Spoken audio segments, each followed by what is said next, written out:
will be the fifth presentation that I am about to make, and I often go over what I said last time to see what I'd like to amplify on a little or correct if I made a mistake or where I was at the end of the last lecture. And I purposely, I think, inflicted a cliffhanger on you.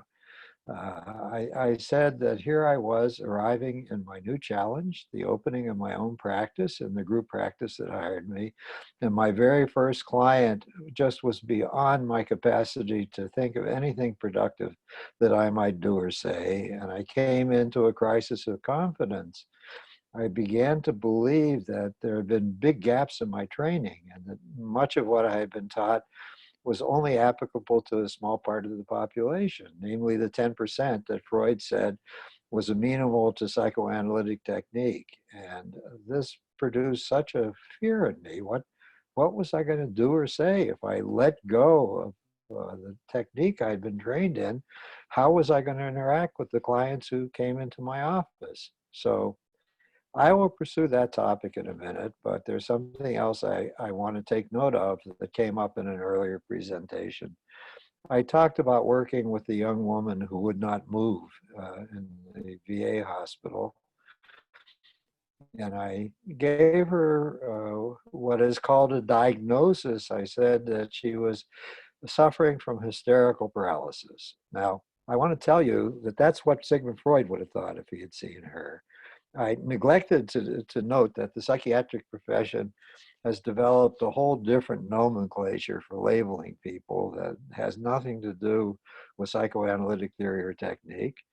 And in terms of what psychiatrists would have called her back then, and probably still would be somebody who was suffering from catatonic schizophrenia. That's what the label is that would be given. So I just want to note that there has been a war going on in American psychiatry, starting with the publication of Freud's papers and his way of thinking about things, about what shall we call troubled people who show up. The psychiatric profession had a long and difficult history, even before Freud appeared on the scene. They didn't know what to make of him, and it was hard for him to integrate in any way with the world psychiatric movement. So debate started springing up between the analytic camp and the traditional psychiatric camp about what labels are we to attach to people so we can understand each other when we talk to each other. And that will be a whole other topic of conversation. So I just want to open the door a little bit that psychiatric nomenclature is going to occupy my time and attention somewhere down the road. With that being said, I can move on to today's presentation and how I began to resolve the terror that was in me about what am I going to do with clients if I start surrendering, asking them to adhere to the psychoanalytic tactic for conducting psychotherapy. Fortunately, relief was appearing on two sides for me. On one side, the analytic movement itself was moving on. Freud had died at the time, by the time I opened my practice. Anna Freud had become the titular head of the psychoanalytic movement. His daughter took over from him and tried to organize and direct the future evolution of the field that her father had founded, with the help of others, of course. And even before I left graduate school, psychoanalysis was moving on into something that they called ego psychology. And what they meant by that was all of Freud's work had been designed to identify people who were somehow casualties of their childhood experiences and to develop a set of strategies in the consulting room for helping them to recover lost memories, lost feeling states, and to overcome the handicaps that they brought to treatment. As Anna Freud once said, psychoanalysis had been a psychology of psychopathology. It was focused on woundedness and how do you remediate woundedness. And she issued a bold challenge that she was joined in by Hartman, Chris, Lowenstein are three names that occur to me, and others. They had a very ambitious aim. They wanted to take psychoanalytic ways of thinking and concepts, and they wanted to create what they called a general psychology. It was a psychology of human adaptation, as well as it was a psychology of human woundedness. Uh, uh, what do ordinary people who function well? How does their psyche? How is their psyche put together, and how do the parts of it work? So the literature began to shift. The literature began to shift, and the function of the ego, that part of the personality that was usually called upon to mitigate between warring forces inside, to monitor the environment and to see what was coming at one from the outside, and to make some kind of synthesis of everything that was happening, the interactions you had with other people, and what was boiling up from inside you, and trying to tie it all together in a way that allowed you to survive and flourish as well as possible was the aim of the movement. And I found reading their papers and thinking about the concepts they were starting to spin off very, very helpful. It helped me understand something I had not looked at very well before. That psychoanalysis is two things. It is a theory of how to treat woundedness and what you do in the consulting room. And it is a theory of personality. How does the personality come to be and get structured and have the textures to it that it has by the time we reach adulthood? And those things are not necessarily related in any way. So I could throw away my commitment to the model of how to treat people and still hold on to the general theory of personality and find useful things in psychoanalytic thinking that would help me understand my clients.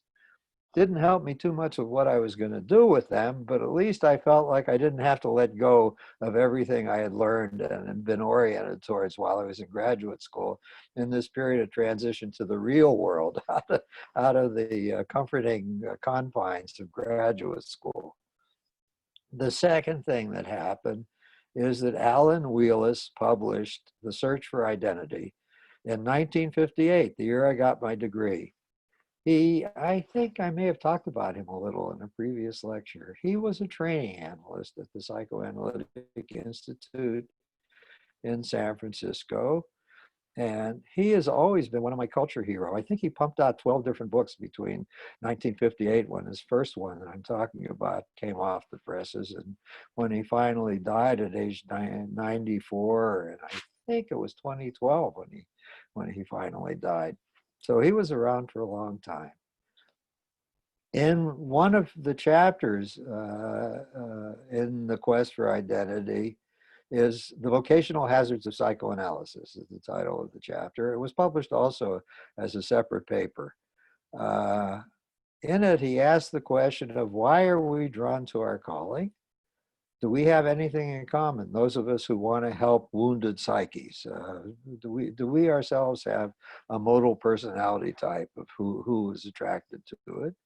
And he drew upon some of Freud's writings. Freud wrote a lot about the modal personality type of accountants. They're obsessive, they're meticulous, they're rigid, everything has to add up properly, and they're not very sociable. And even worse were surgeons. He talked about the latent sadism in surgery, that they're cutting and tearing and breaking bones and cutting and tearing human flesh all the time. And somehow they're able to do that. He saw that as a very useful sublimation.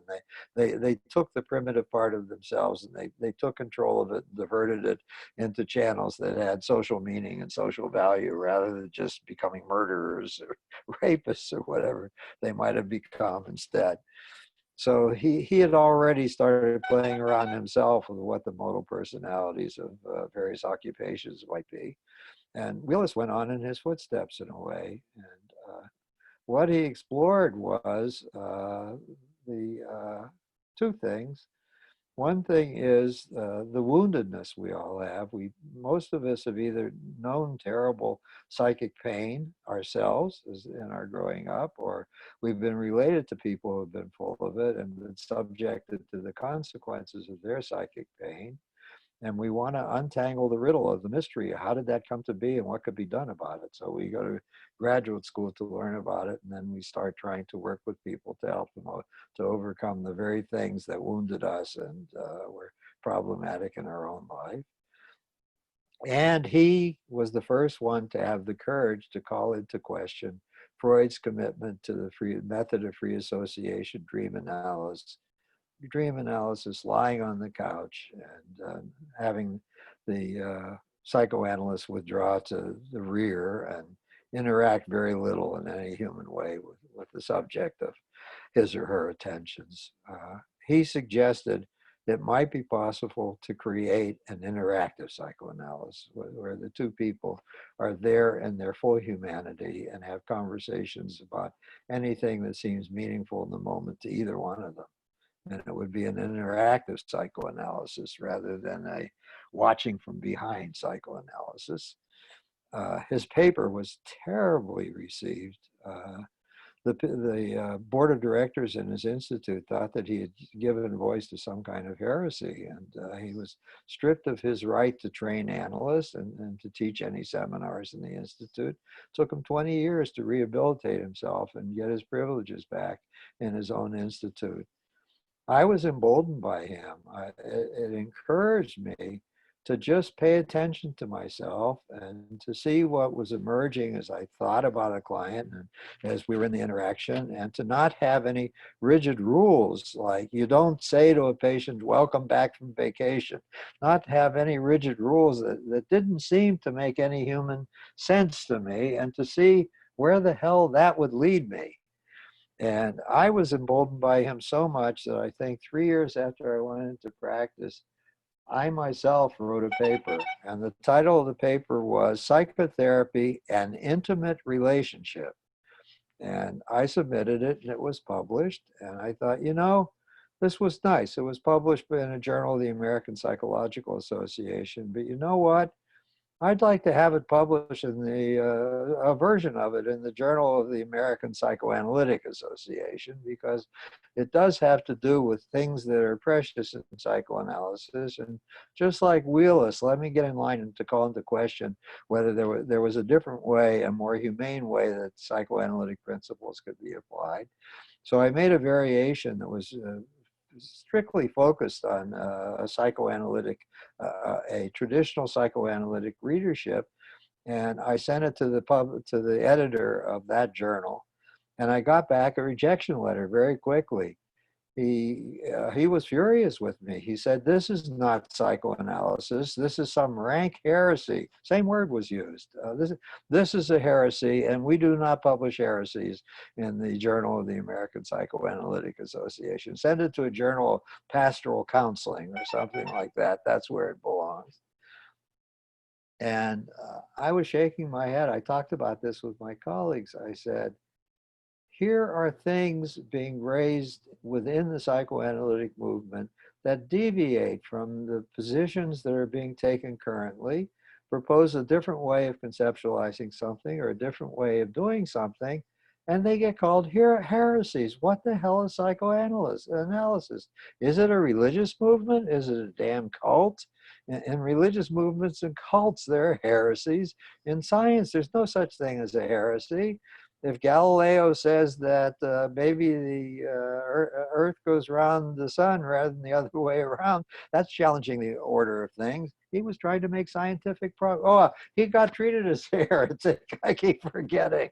That's what happened to him too. The Pope made him recant as if he was engaged in some kind of romantic or idiotic religious principle. He wasn't interested in religion. He was interested in the search for the truth. So I gave up trying to influence the psychoanalytic movement myself after that. So you may ask, what motivated me to start getting involved in writing papers? Didn't you have enough when you had to write your term papers in school and write your dissertation at the end of your training? Why are you writing papers? And the truth is, there was a fervor in the psychological community at the time I opened my practice. It was only in the beginning of young people, well, a lot of them were returning veterans, people at the beginning of their careers, finishing their graduate work and being restless, just like I was, not wanting to go do research and teach as their career objectives. They actually wanted to talk to human beings and see if they could make a difference. So the stream of people coming off the college campuses and into the community began to expand. Uh, and it was a heady time to be alive. One of the things that the three older guys who hired me said to me is, we are going to have many wars ahead to establish this profession and put it on the sound footing. You have to get active. If there are things you can write and publish, please do. Try to affect the future through a readership that will see things you write. But by all means, you must join all the organizations that will take us in, because we have to band together in those organizations and get the energy of the organization devoted to projects and issues that need to be addressed if we're to build a mature profession. So in this city, it meant joining the Los Angeles County Psychological Association. That was primarily an association of professors, the Los Angeles County Psychological Association. You have to understand that professors need to publish or perish. So any organization they could join that might allow them to present a paper at a convention or submit something to a newsletter, they will join, because it gives them more publication outlets and more likely they can put together a lustrous CV that will help them get a promotion and move up an academic rank. So they were the owners of the County Psychological Association. However, as all of us began to join, with their permission, we formed an interest group within the county association. It was called the Los Angeles Society of Clinical Psychologists. And it was composed of those of us who were out in the community in practice of one sort or another. In the beginning, when I first came, we had about 150 members. And it was fairly small. The county association had about 400 members. We met frequently. We met once a month, and we would find some auditorium that would donate itself to us. Cedars-Sinai was very good at that. They would let its auditorium be used by nonprofit groups, so we would frequently meet the Cedars-Sinai auditorium. And we had a structure, we had a board of directors, and we had various committees doing various things. The first year I joined, I wound up on the Continuing Education Committee. I was a member of the Continuing Education Committee. That's the niche I found for myself. All of us, as we talked to each other, were unhappy with some part of our graduate training. It may have been the attitude of our professors, the kind I described to you, where the professors were angry, they wanted to go into practice, they weren't good role models. We also knew in various places other ways of thinking about working with clients were being taught. There was Rogerian work going forward, there was behavioral work going forward.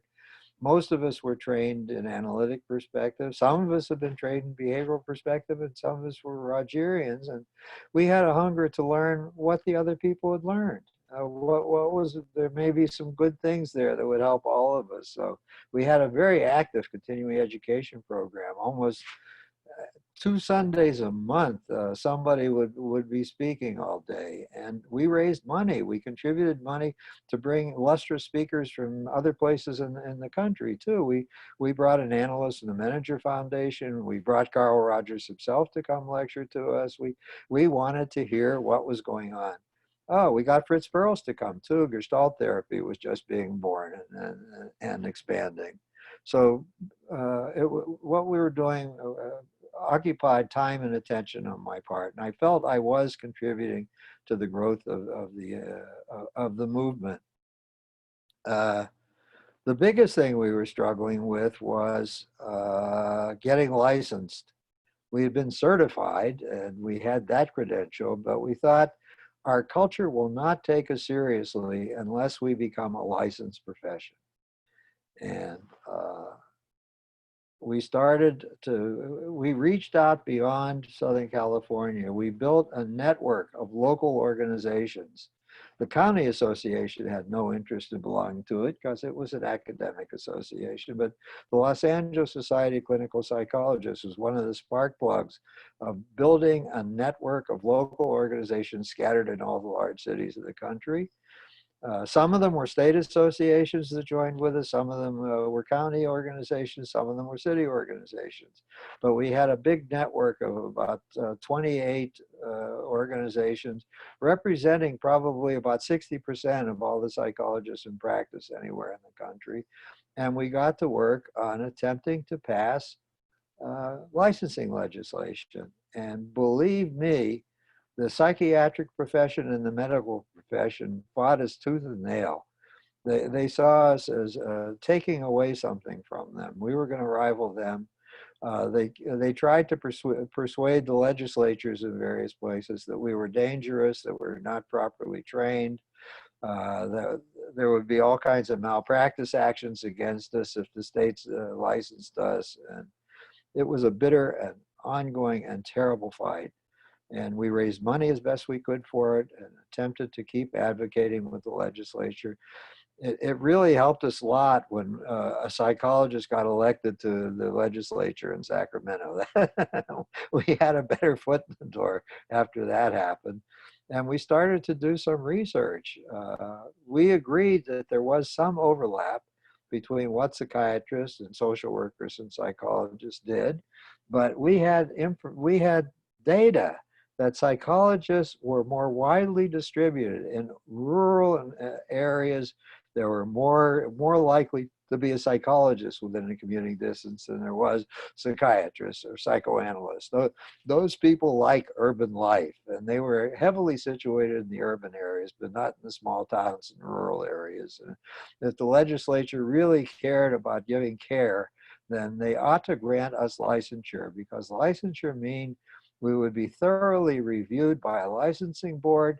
There would be an enforcement action against psychologists who misbehaved.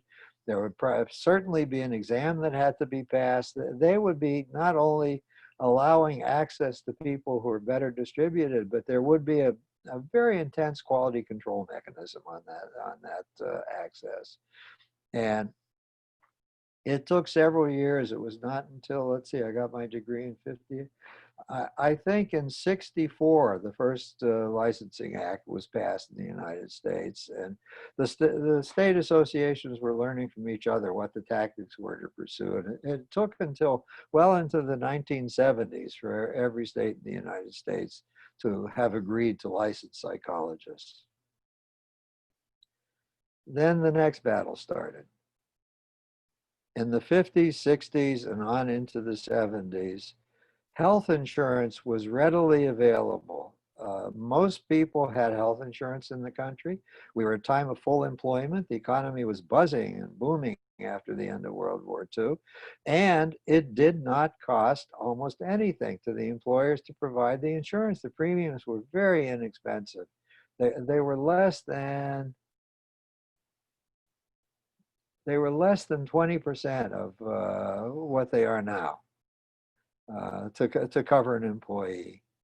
Kaiser Permanente was the first during World War II to break through wanting to give health coverage to its employees, because it didn't want them to get sick. It didn't want absenteeism. It didn't want them to have to stay home because a family member was sick. They thought that keeping the workforce going depended on having adequate, not terribly expensive care. So Kaiser was the pioneer. And then, since we had full employment, it became a fringe benefit that was attractive if you're hiring more employees, that come to our place. We have a better health insurance plan than most, and we will give you 100% coverage for you and your family. So this is a good reason to come work for us. Now, not only was health insurance rather inexpensive and readily available, only less than 10% of the population was not covered. On top of that, it was very liberal. There was not much mechanism for monitoring claims to see if the claims were justified or not. They just assumed that all the practitioners, whoever was billing them, would be reasonable. And they had their own actuarial tables. They knew, for example, what was the average fee charged by a psychiatrist or a surgeon or a psychologist in the community for various kinds of procedures. What was the usual and customary fee? So you could turn in a claim form for whatever visits you had had. And if the fee you were charging did not deviate very much at all from the usual and customary fees that they were used to seeing, they would just pay the thing. There was no investigation. It would be stamp pay and the check would come. It was really very nice, but it was not nice for psychologists. Why was it not nice? Health insurance plans everywhere said that reimbursements under the terms of this insurance shall be limited to licensed physicians. So we could not be paid. And we started to freak out. More and more clients were coming to ask for our services, and more slowly, students were coming out of the graduate school pipeline wanting to establish services. And my wise elders raised a simple capitalistic question. If somebody can go and see a psychiatrist and get the service for free, why should they come and see us and have to pay us? What are we going to do? Charge a nickel? So there's not much discrepancy between nothing and what we're getting. We have to get into the insurance reimbursement business, or this project that's going forward of training psychologists to enter the community, it's going to die soon of its own weight. It's going to become an artifact of history. It's not going to be sustainable. And that argument seemed very, very compelling to those of us who were in charge.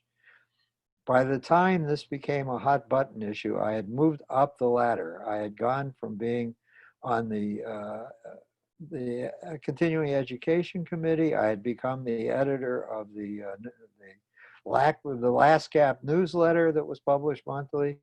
And I went on for that. In the fourth year of being out of graduate school, I was actually elected president of the Los Angeles Society of Clinical Psychologists. So we were, every year at APA, we would get together all these representatives from the local associations. Sometimes we would go out of pocket, meet somewhere else in the country and pay for our own transportation and lodging so we could brainstorm with each other. How could we attack the insurance reimbursement problem? And it seemed like there was an easy way to start.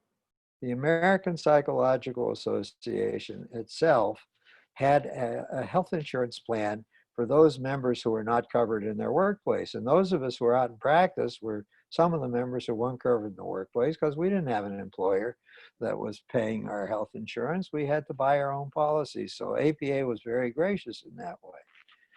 So we asked for time. The convention was in Los Angeles. It was 6 years after I was out of graduate school. What year would that have been? That would have been 64. The APA convention was in Los Angeles. This group of organizations picked 6 people, and we were going to go and make a case to the Board of Educations about the APA's health insurance policy. And they agreed. They said their agenda was very busy, but on the last day, they meet for 2 days. On the last day, when they had finished all the other items on the agenda, we could come and address them for 30 minutes. And they warned us it might be fairly late in the evening because they had a jam-packed agenda for the 2 days. That was okay. We showed up at 10 o'clock in the evening, and here was the proposal we made to them. The APA Health Insurance Company was coming up for renewal from Liberty Mutual Health Insurance Company. Why don't they use their negotiating power as a lever? Why don't they tell Liberty Mutual that they're happy to renew the policy, maybe even pay a little bit greater premium, if in the body of the document it said, for the purposes of this contract, the eligible providers shall be licensed physicians or licensed psychologists and licensed psychologists. Would they add psychologists? Because at the present time, A psychologist who had the association's health insurance could not go see another psychologist and get reimbursed for the visits to that psychologist. That seemed cruel and insane to us, and not very caretaking about our national association. So we made this pitch to them, and while we were doing it, the executive officer, who I will not name, let him die in peace, the executive officer of the association was pacing back and forth in a very agitated fashion. And when we were done, each one of us said a bit of the six of us took turns saying a bit of what the dilemma was and what the solution should be. He looked at us and he said, I don't know. I have no vote here. I don't know how my colleagues here are going to vote. They're going to vote. But here's my recommendation to them. The American Psychological Association is chartered as an educational foundation.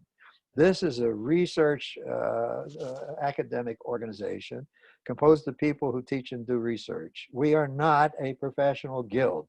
We are not a union.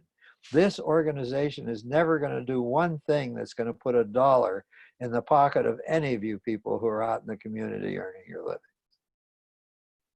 And that's the reception we received. And that's the vote was unanimous to tell us to go fuck ourselves. Now we were in real trouble. What were we going to do next? That one didn't work, to set up a model so other people could see how the model worked. And maybe we could knock over the insurance companies one at a time. Maybe APA would go to a second insurance company after a year with the first and do the same thing with the second insurance company. Getting our foot in the door that way was hopeless. So God bless my colleagues in New Jersey. They again looked at the distribution of where psychologists were, and they came up with what they called the freedom of choice legislation. We were now licensed, and they went to the legislature and said, because health insurance policies bar us from providing services that the state licenses us to provide, they will not reimburse for those services.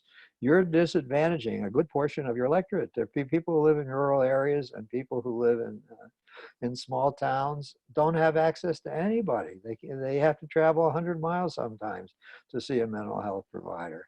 And besides, we don't brag about this, our fees tend to be a little bit less than the fees of psychiatrists are. And you would be saving the consumer dollars if you allowed them to come and see us. So slowly we prevailed. The state of New York crumbled, and it was called the Freedom of Access Act. And so it now said any insurance policy written in the state of New Jersey has to contain this language, and it had the language we wanted. And slowly from that, let's see, we're in the 1960s. It took almost until 1980 before every state in the union health insurance policies included the services of psychologists. And soon thereafter, they started to add social workers to it too.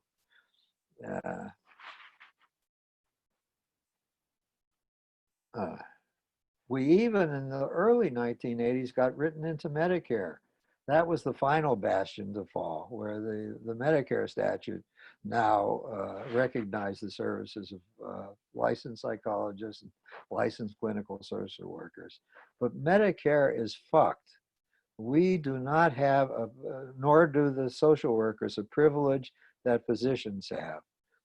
Physicians do not have to accept Medicare's rates for reimbursement. They can charge whatever they want. They have to make it clear they will be paid by Medicare at the Medicare rate, but they have to make it clear to their patients that if they see this Doc X, and Doc X is going to be charging them more money, and he can tell them what the fee is going to be over and above the Medicare rate, and that they're responsible for the additional fee. Very few physicians accept Medicare as payment in full. Even now, it tends to be young docs starting out. They will accept Medicare in full. But once they get established and start making better money, then they stop being assigned providers and they cut themselves free so they can charge what they would like to charge. And we've not been able to overcome that yet. Psychologists have not been successful in lobbying for a change in that language for psychologists. We would even join in and include the social workers. I don't want to keep anybody out. Oh, that's a nice aside. I'll get into at some future point. I hate what we have done with the marriage and family therapists in California. They've been walking behind us on the trail about 2 miles back, wanting first licensure and then wanting reimbursement. And we have pulled the same crap on them and tried to crush them with the same tactics that psychiatry used on me. And I'm ashamed of ourselves. I think that's no way to treat other people who want to join the circus. They should have a right to thrive and to show their wares and to attract consumers if consumers want to connect with them. And well, it's not up to us to tell them that they should stop that. Very disgusting behavior. I have all the wounds all over my body from having battled psychiatry unpleasantly and with vicious attacks and in the political process. I don't want to do that to some other group of people who want to come and join us. That doesn't make me very happy. I have a lot more to say about being an advocate because I did move up to join the board of the California State Psychological Association first, and then to be very active in the affairs of the American Psychological Association. But those things happened later in my life, so I can wait on that. I want to go back again to my young life in the first maybe decade after I got out of school. Ah, yes. Let me talk about, I talked about how psychoanalysis was changing during that era, the first 10 years out of school, into trying to become a general psychology and to having critics appear who were writing commentary about why the modal treatment modality was not useful and why other things should be tried. It was the psychiatric profession too, as a profession, was going through tremendous turmoil and tumult over most of the early 20th century up until the 1950s. A battle that waged in psychiatry over and over again was settled in favor of medicine being a talking therapy of some kind. Oh, just like I backed up to 200 years BC when I was talking about an issue in my first lecture, let me back up way to the beginning of prehistory as I talk about the transformation of the psychiatric profession. During every era, in every place on the planet, continuing to today, somewhere between 10 and 20% of a given culture and population is composed of people who seem either unwilling or unable to conform their behavior to what the culture tells them they should be doing. Every culture struggles with deviance. And we got homeless people wandering the streets all around. We got people in the mental hospital. We got criminals in jail. We have plenty of deviance in our culture. Every culture seems to divide them into two piles. There are the evil people and the mad people. The evil people are considered just cussedly wrong-headed and evil and terrible, and they deserve some kind of punishment. The way to deal with evil people is to hurt them and punish them. And the way to deal with mad people is they're suffering from something. It's some visitation from the other world. Something strange is going on with them, but they're held to a much lower standard of personal responsibility. They're not to be punished. They're to be worked with. They're to be re-educated. Something should be done to rehabilitate them. We have to figure out how to do that. So psychiatry is in the tradition. Oh, but my most cynical remark is, I think frequently what we do to try to remediate the mad people is far worse than what we do to torture the bad people. I'm not a big fan of electroshock treatment, for instance. I had to assist frequently, and it was horrifying and terrible to watch what the person who gets EST goes through. I was not a big fan of lobotomies. That seemed to me very cruel and sadistic treatment without much merit at all. Many things have been done, mainly by biological psychiatry, that I think are horrible for the people who are the consumer of those things being done to them. And yes, let me identify biological psychology, because the battle went on. Who should treat the deviants who were quote mad? It started out with somebody in the religious orders of some kind was assigned a responsibility. And it was what we would call primitive cultures. It was a shaman. It was a priestess. It was somebody in the religious orders that was supposed to do exorcism or something to get the evil spirits back out of the person. Slowly, slowly, as the Enlightenment and scientific message came, medicine started to intrude on that to see if medicine might have something to offer. And the scientific method could teach something that was more efficacious for remediating the trouble of mad people. But as late as the late 19th century, there were two kinds of institutions. There were institutions run by religious orders that were sanctuaries where the mentally ill were put, and there were hospitals run by the psychiatric profession, which was where mad people were put. And on into the 20th century, there were two competing streams in psychiatry. There were those who believed in the talking cure, some kind of re-education was necessary. So, and it needed to be in a kind of teacher-pupil relationship of some kind. And the biological psychiatrists who were evolving, who thought there's altered brain functioning or altered metabolism or altered hormonal distribution in the body that's causing the madness. It's an aberration of a body functioning poorly. So biological psychiatry was also unraveling. The the leaders in the field, the ones looked up most to, and the ones that those coming out of psychiatric training wanted to aspire to become were the talk therapists, though, up until about 1950. As I think I noticed in a previous lecture, if you were a very sharp resident in psychiatric training, you wanted to get admitted and wanted the recommendations from your supervisor. You want to get admitted to a psychoanalytic institute and be trained in the talk therapy, in the latest form of the talk therapy. And that was high status. It made you more money in the culture, and you were looked up to by most of your psychiatric colleagues. The minority in the biological branch of the discipline sneered at you. They called, just like I got called a traitor for wanting to go into practice, they got called traitors for wanting to be talk therapists because they were throwing away their psychiatric training. They needed to go join the biological wing of the party. What the hell kind of doctors were they? They never gave a physical examination. They didn't do any blood tests. They never listened to a heart with a stethoscope. They sat in a damn room and talked to somebody. How can that be medicine? That's not medicine. It's some kind of corruption that they're engaged in. So they always felt like they were on the outside of the rest of the whole field, for the field of biological psychiatry and the whole field of medicine. The internists couldn't make any sense out why they were practicing psychiatry. Every branch of medicine looked at psychiatrists askance and wonder, how did they get tilted with this strange dope that they're smoking to wind up doing the kinds of careers that they were doing. In the 1950s, two chemicals were imported to the United States from India, of all places. They had been formulated in India.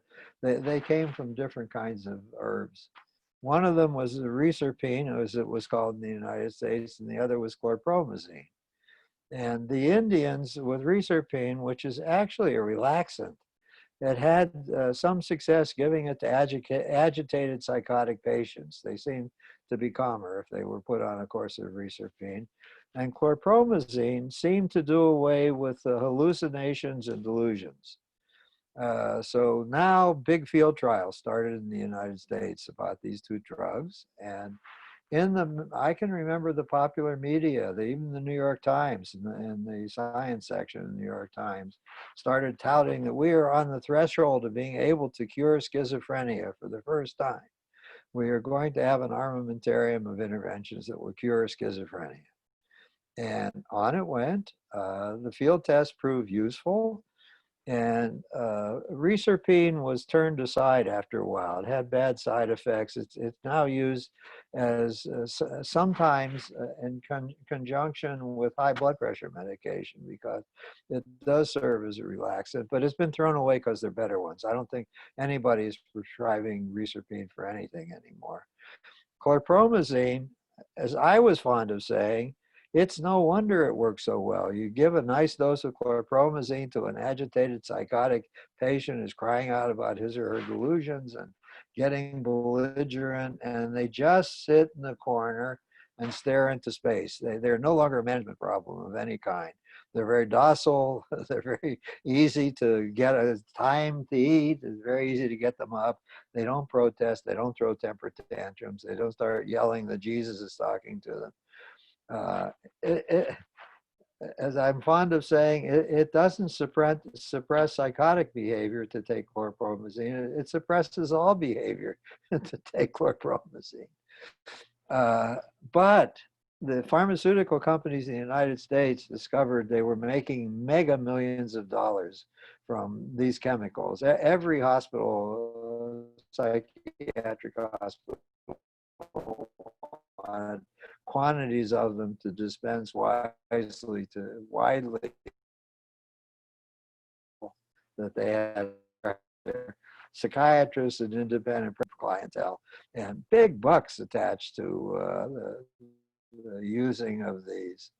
And at any rate, slowly, we are, after all, capitalists. What started to happen was medical schools now needed psychiatrists who could train other psychiatrists in the use of drugs as an adjunct to what the work they were doing, and who would do the field research on new drugs the pharmaceutical companies were now experimenting with and getting ready for field trials with. The role models in the training institutions now started to shift from the analysts who were dying off and no longer could capture the research grants that were going to be given, but they needed biological psychiatrists to take up those slots. And between the late 1950s and the 1970s, over the decade of the 1960s, psychiatry flopped entirely and became a biological profession. And slowly, there was even an op-ed piece written by the president then of the American Psychiatric Association saying, it's time to give up the talking cure. It's time to let it flow to the social workers, the psychologists, and anybody else who's going to get involved. We can at last find our responsible niche in the house of medicine again. Psychiatry is now fully a biological profession. And that's what has become of my psychiatric colleagues. Doesn't make me very happy. I I think they what is this, the text from the Bible? They sold their birthright for a mess of pottage, as far as I'm concerned. By the way, what is a mess of pottage? I don't know if any of my listeners can send something to my comment section and tell me what a mess of pottage is. Maybe I should look it up. But my goodness, the kinds of personality types drawn to psychiatry, its place in the house of medicine, everything was shockingly transformed in a relatively brief period of time. I think the last survey was only 17% of psychiatrists spend significant time attempting to do anything like psychotherapy with their clients. They've discovered if they spend 30 minutes doing a medicine management, they can bill for both. They can bill for medicine management, and they can bill for 30 minutes of psychotherapy. So the dollars will drive whether they want to continue talking to people. At the moment, the dollar incentives are tilted away from having much desire to talk to anybody, because medical management can be done in 15-minute modules. So in an hour, you can see 4 patients for tweak their medicine a little bit, send them out again. You can certainly service a huge number of people in your practice if you're only going to see them for 15 minutes at a time. So you can accumulate a following of 100 or 150 clients that you're managing at the same time. And you make 3 times as much money for an hour of medical management as you do for a unit of psychotherapy. So what fool psychiatrist is going to want to stay stuck doing psychotherapy when you can make 3 times as much money simply by dispensing or adjusting people's medications? You will hear me screaming in a subsequent lecture about the change in theory that justifies this that's taken place in the psychiatric profession also. Another one of my favorite rages. Finally, I think I am close to having run out of time, but not yet. I have about 20 minutes left. The last thing I wanted to talk about, yes, I want to continue to amplify the increasing pain I was in my marriage during this era, because after all, it did lead to a divorce finally, and I need your companionship in hearing the increasing agony and what it was about that I found myself trapped in. Uh, my former wife and I'll be charitable to her. We were mismatched. What she wanted, her idea of the good life, and the goals and objectives she had for what we would do as a couple were totally askew from mine. And she, of course, as most of us do when we're with somebody who's different, she was certain that she was correct and there was something wrong with me because I had a different view of the fitness of things and how I wanted to live. She would say insulting words to me about our differences, call me names about our differences. It was really unpleasant because I was frustrating her markedly. Simple difference number one. I made a lot of new friends and drew very close to many of my new psychological colleagues. Uh, she didn't want that. Group or individually. She thought psychologists were boring. People who she thought were much more significant and had careers of more heft and more weight in the culture. She wanted to be with much more successful people than psychologists would ever be. And either fortunately or unfortunately, we stumbled into something early on our return to California. We had an apartment, and next door in the apartment building was a young writer. And he seemed like a pleasant enough person. And we started to see him in the halls and see him out by the trash and talk to him some. And he was working on a screenplay when we first met him. So he seemed not to have a girlfriend, and his family was on the East Coast. So we sort of adopted him. And he was okay with my wife because he was going to be a screenwriter, and that was an estimable profession, much more estimable than being a psychologist was. That was a creative profession. It was in the arts. He could maybe make a lot of money, and so she was happy, and he was interesting to talk to. So she was happy having him around. And so we would go out to the movies together, the three of us. He'd take us out to dinner. We would have him over for a home cooked meal. And wonder of wonders, the first year we were in residence, he sold his screenplay to the studio for a lot of bucks. And after that, he won the Academy Award that year for the best adapted screenplay. And he was off and running. Boy, did jobs come in, and thousands and hundreds of thousands of dollars were being laid off on him.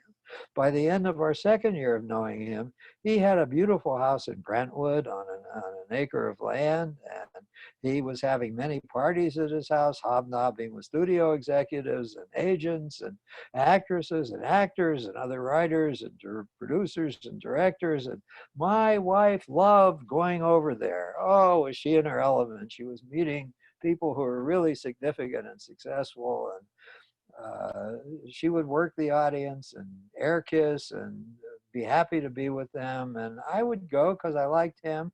I wasn't that interested in the other people. A lot of them were nice. A lot of them were narcissists and unpleasant. But okay, this was important to my wife, so I put up with it. A turning point in my life came about 5 years into this. I came home and she said, she was all excited. She said, "We have an invitation." I said, "Oh, what?" She said, "Well, you know, Mrs. So-and-so, who's the producer's wife, they live in Bel Air. She comes all the time to so-and-so's house. And I've struck up an acquaintanceship with her. And she's a wonderful woman. And Mayor Bradley is running for reelection, and she wants to host a fundraiser for Mayor Bradley. She wants to show how liberal she is and how much she likes the mayor. And all the important people are invited. The governor is going to come to her fundraiser, and there are going to be many, many wonderful politicians and senators and congresspeople, in addition to people from the entertainment industry. We have to go. She sent me an invitation, and we're invited too. When is it? A week from Sunday night it's going to be. Well, that's all right. All right. Do I have to do anything special? Yeah, of course you have to do anything special. This is by tuxedo only. You have to rent a tuxedo. Oh God, I'm going to have to rent a tuxedo. What's that going to cost? She said, I don't know, $50. I don't know what it's going to cost. And I of course have to go buy a new dress. And I can't go in anything shabby. I'm going to have to go to the beauty parlor, get a new dress, new shoes, a new purse. What's that going to cost? She said, maybe a few $1,000s. I said, what are you asking me to do? We're just starting to save a little money. I'm 5 years into my career, and we have a little money to save up, and we're thinking maybe we could accumulate money for a down payment on a house. You really want me to go rate our savings account so we can go to this event? I don't see any other way to finance it. I said, of course we're going to rate the savings account. There's nothing more important than this in my life. This is going to be the culmination of my life to date, to go to this event. So I shrugged, rented the tuxedo. She spent $3,000 on all the dressing and accoutrements that she needed to accumulate for herself.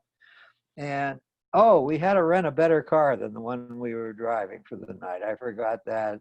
We're not going to show up in that shabby pile at that house in Bel Air. We're going to rent a new car from the car rental place, and the most expensive one they have. That's my former wife. And off we drove to the Bel Air home. It was huge. It must have had 10 bedrooms in it. And it was over many acres, obviously, and it was all lit up at night. We went in the front door and it had one of those staircases on both sides going up to the second floor, and a huge foyer. And as a matter of fact, there was a string quartet playing in the foyer.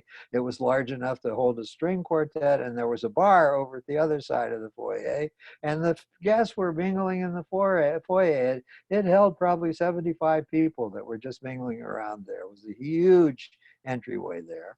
And my wife immediately separated from me. She started looking at who she knows. She went up and laughed with them and said, so glad to see them, and was there kissing them, many of them again. And she was working the house, shaking hands of strangers and introducing herself to.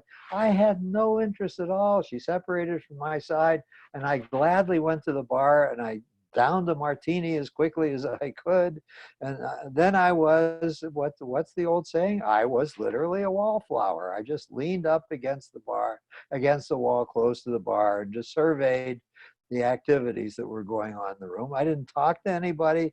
I didn't make any attempt to talk to anybody. Nobody made any attempt to talk to me. I was just putting in time until this ordeal was over. And the less I interacted with anybody about anything, the happier I was going to be. I tried to get lost in a cocoon of my own thoughts. I had a second martini. My first anesthetic was not working sufficiently. And then the hostess rang a big golden bell and made an announcement with a little microphone saying that it's time to get on with dinner. Dinner was going to be served on the back, in the far backyard.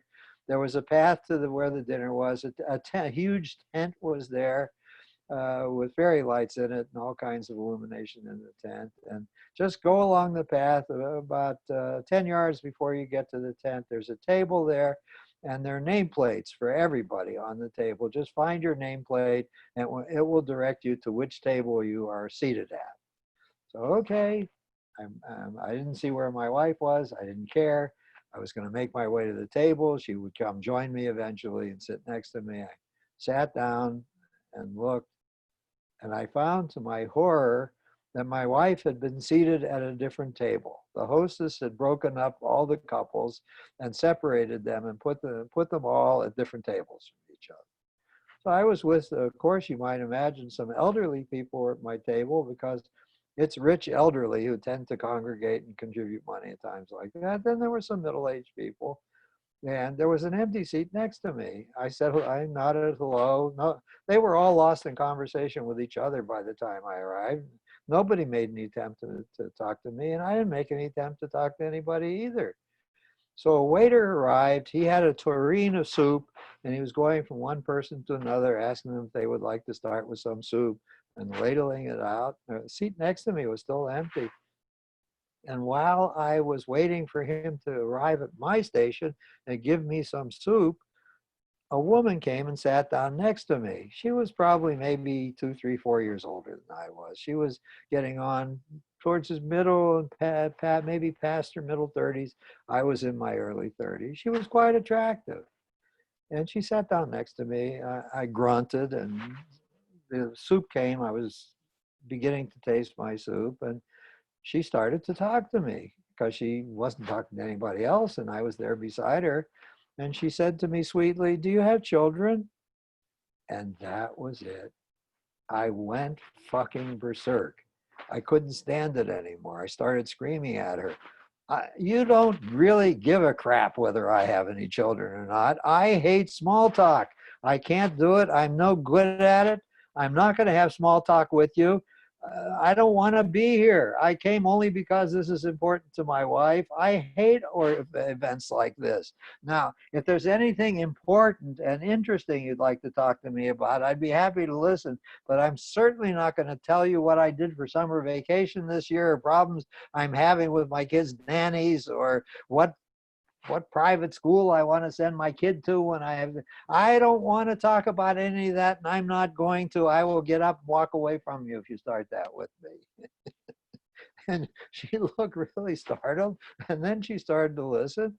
And after I had run my course and I ran out of expletives, she said to me, "Would you like to hear about my terrible marriage?"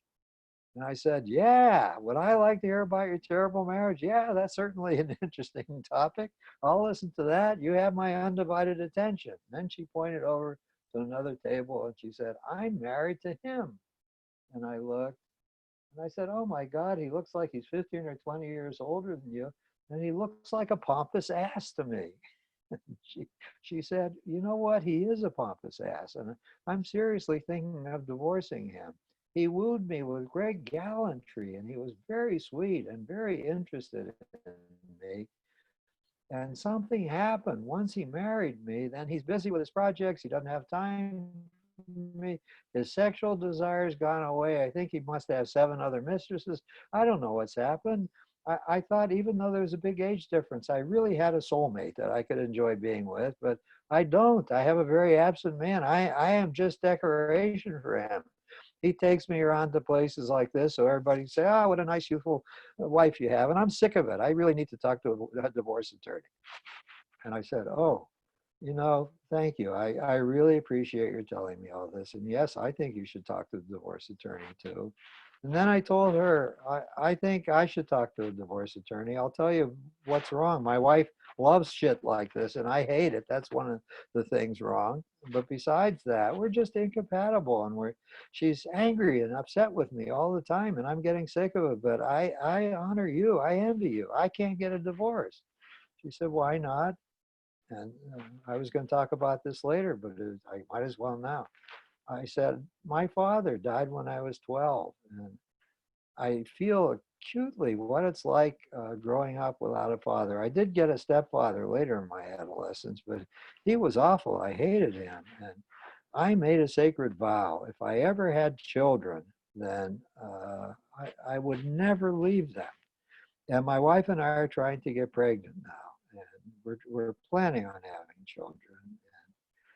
I can't do it. I will just have to stay there until the last one. Oh, 21 was the age of maturity back then. I will have to stay there until whatever children I have, the last one turns 21 before I could liberate myself. And so I'm gonna live in hell in many ways. I don't see any way out from it. And she said, well, you have my commiseration. I'm glad that I can liberate myself, and I'm sorry you feel so trapped. I think you ought to reconsider that, she said. Maybe you shouldn't have children. And maybe if you do have children, what kind of model marriage are you showing to me? We had a really good conversation. I like when I have good conversations with people. It's one of the reasons I'm in my profession. So then the mayor, it was time for the mayor to make a speech. He thanked the gathering crowd for having contributed to his campaign. He said something about his plans if he gets reelected. He got up again and said, I'd like you to have a very pleasant time here. You don't really have to leave now. The string quartet is now going to play dance music, and you can dance in the foyer until 1 o'clock this morning. I'll close the house down then, but stay and dance as long as you like. There'll be more dessert for you later, and the bar will remain open too until you decide you want to leave. So she said to me, would you like to dance? I said, I'm a terrible dancer. If I can kick you in the shins once in a while and step on your feet once in a while, oh, of course, I'd love to dance with you. So we danced for an hour and a half, and it was magic. We kept on talking and holding each other and looking in each other's eyes. It was just a wonderful, wonderful, romantic evening. I knew I was never going to see her again. I had no plans to see her again. I wasn't planning on trying to turn this into an affair.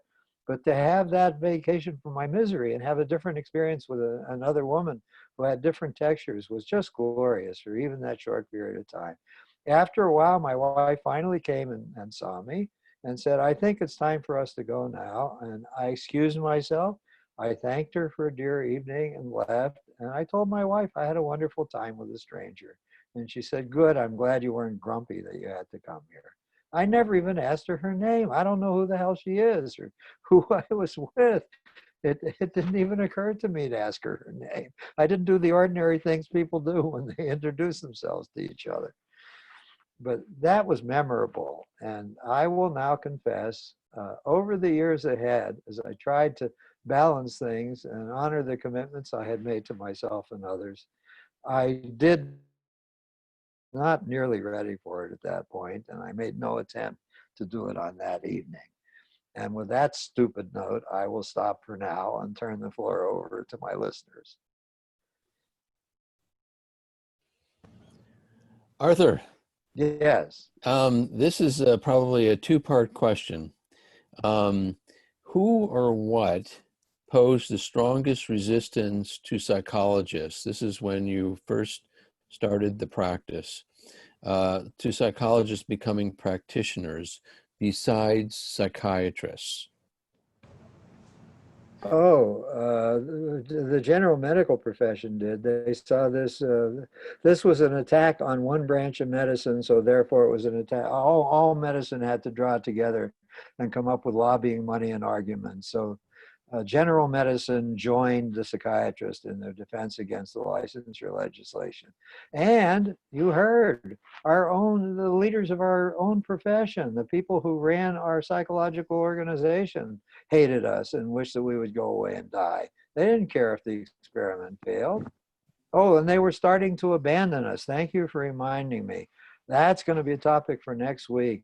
One after another, the clinical training programs around the nation were shutting down because it had been the federal government that had put lots of money into the universities to create training programs in both clinical and counseling psychology.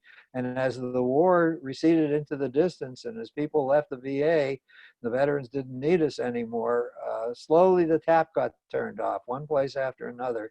And with the dying of the dollars, they wanted to revert to type. They wanted only to train research academicians who would do research and teach and fight for tenure. That was the model they were trained in, and they were going to revert to type and close down their professional training.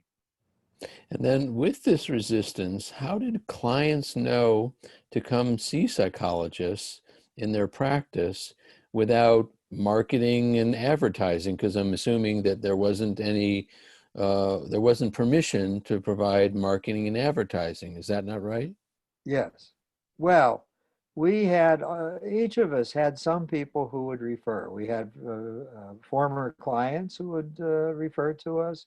We had sometimes other professionals, a lawyer who was dealing with people getting a divorce, or a physician who was, I had a very good friend who was a physician, and he went against the mainstream of his own profession. He thought I was a sensible person who would do good work. So it depended on being able to network with at least a few people who would provide a stream of referrals. And the practice grows. The population was expanding. After you've been in practice for 5 years back then, you probably have enough referrals coming from the people you already service that you don't need to do any marketing or advertising anywhere. The other thing was, as the demographics that I mentioned. If you were in a rural area, you would try and find out who does counseling of people who have mental problems, and the only ones around would be psychologists. That was a good question. I liked it. Well, then you'll really like mine. With regards to the lady you were dancing with and having that amazing evening, do you regret not having an affair with her? No, I wasn't ready. Yeah, I guess it was. That's a whole topic. That's the next time, the psychology of affairs, because I became an expert adulterer. I'm not proud of it. As a matter of fact, it was such a relief when that era of my life was finally drawn to a close.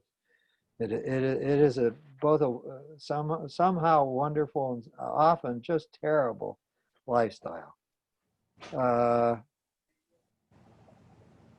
The second thing, and this is the first part of my lecture next time, when somebody, well, there's several different kinds of people who have affairs. Some people have affairs all the time. I wasn't one of those people. I wasn't interested in constantly having some action going on the side. If you're in an affair as a transformative moment in your life, or because you're so hungry for a kind of connectedness that just isn't available, then you start forward to try to make it happen. These should have been the opening remarks next week, but you're so ambivalent about what you're doing. You pick somebody unavailable or somebody who's really terribly fucked up and can give you a bad time. So the first attempt to have an affair is usually a nightmare. And then you can tell yourself not to do that anymore, but that doesn't last. I see.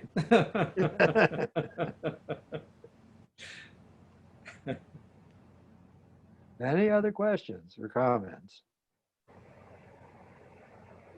I was also struck by you just describing lobotomies and ECT and things that, you know, I've never had any experience with, only ever read about in books, and you've, you know, kind of been intimately involved with it at some level. God, I was the trainee who was responsible for the left foot and leg when ECAT was being delivered.